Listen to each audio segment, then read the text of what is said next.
দৃষ্টি হারাতেই কি অবশেষে হুঁশ ফিরল মোনালিসার? নিজের পাতা জালে নিজেই বন্দী হয়ে কি শেষমেশ সেনাপতির চক্রান্ত ফাঁস করে দেবে সে? বন্ধুরা, কম্পাস ধারাবাহিকের আগামী পর্বে ঘটতে চলেছে এক ভয়ঙ্কর অঘটন, যেখানে একদিকে থাকবে বিহানের ভালোবাসা পাবার নেশা, আর অন্যদিকে সেনাপতির এক কুটিল ষড়যন্ত্র।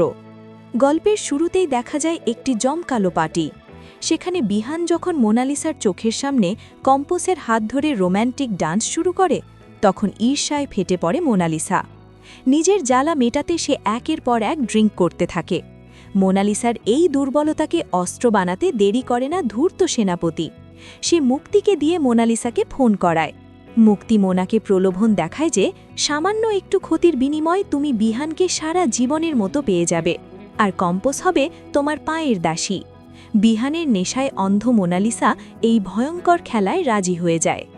পরিকল্পনা মাফিক সেনাপতি কম্পোসকে অনুরোধ করে একটি লিটমাস টেস্ট ম্যাজিক দেখানোর জন্য। কম্পোস প্রথমে অবাক হলেও সবার অনুরোধে রাজি হয়। সে জানত না লেবুর জলের পরিবর্তে সেখানে রাখা হয়েছে মারাত্মক হাইড্রোক্লোরিক অ্যাসিড। মোনালিসা নিজে এগিয়ে এসে সেই অ্যাসিড মিশ্রিত গ্লাসে লিটমাস পেপার ছোঁয়াতেই ঘটে যায় বিকট বিস্ফোরণ। মুহূর্তের মধ্যে অ্যাসিড ছিটকে যায় মোনালিসার চোখে মুখে। যন্ত্রণায় চিৎকার করে ওঠে সে।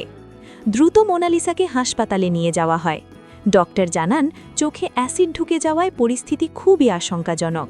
ব্যান্ডেজ বাঁধা অবস্থায় মোনালিসা যখন হাসপাতালের বেডে শুয়ে থাকে, তখন তার ভুল ভাঙতে শুরু করে। সে বুঝতে পারে কম্পাসকে ফাঁসাতে গিয়ে সেনাপতি তাকেই শেষ করে দিতে চেয়েছিল। বিহান, মাহি ও অরিন যখন কেবিনে ঢোকে, তারা কম্পাসকে দায়ী করে সেখান থেকে বের করে দিতে চায়। কিন্তু সবাইকে চমকে দিয়ে মুখ খোলে মোনালিসা। সে চিৎকার করে বলে ওঠে, থামো, কম্পাসের কোনো দোষ নেই। এই সব কিছুর পেছনে আসল কালপ্রিট হল সেনাপতি। মোনালিসার মুখে এই সত্যি শুনে স্তম্ভিত হয়ে যায় বিহান সহ উপস্থিত সবাই। বন্ধুরা, আপনারা কি এটাই চেয়েছিলেন? দৃষ্টি হারিয়ে কি এভাবেই মোনালিসার সুবুদ্ধি ফেরা উচিত ছিল? সেনাপতির এই মুখোশ এবার বিহান কিভাবে খুলবে? আপনাদের মতামত কমেন্ট করে জানাতে ভুলবেন না। আর কম্পাস ধারাবাহিকের এমন সব লেটেস্ট আপডেট পেতে আমাদের চ্যানেলটি সাবস্ক্রাইব করে রাখুন।